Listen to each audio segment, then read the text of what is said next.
पृथ्वीराज चव्हाण से लेकर फडणवीस और एकनाथ शिंदे तक महाराष्ट्र में 10 साल में 6% घटा मराठा आरक्षण।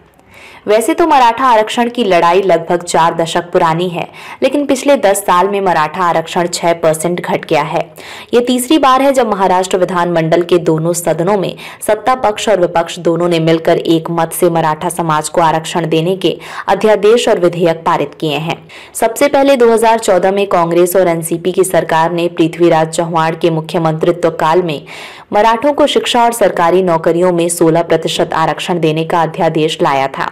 इसके 4 साल बाद बीजेपी और शिवसेना की सरकार में देवेंद्र फडणवीस के मुख्यमंत्रित्व काल में मराठों को 16% आरक्षण देने का विधेयक दोनों सदनों में पारित हुआ। मामला हाईकोर्ट में गया, जहां अदालत ने मराठों को 16% से घटाकर शिक्षा में 12% और सरकारी नौकरियों में 13% से आरक्षण बहाल किया। बाद में इसे सुप्रीम कोर्ट में चुनौती दी गई, जहां मराठा आरक्षण रद्द कर दिया गया। अब तीसरी बार बीजेपी, शिवसेना, एनसीपी तीनों पार्टियों की मिलीजुली मुख्यमंत्री एकनाथ शिंदे के नेतृत्व वाली सरकार ने मराठों को आरक्षण देने का विधेयक पारित किया है। लेकिन इस बार मराठा आरक्षण का कोटा 16% से घटकर 10% रह गया है। क्या बोले देवेंद्र फडणवीस?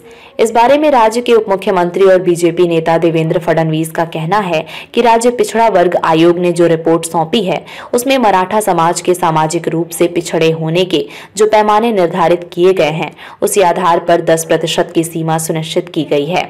हालांकि इस विधेयक को भी अदालत में चुनौती दिए जाने की घोषणा मराठा आरक्षण विरोधी वर्ग कर रहा है।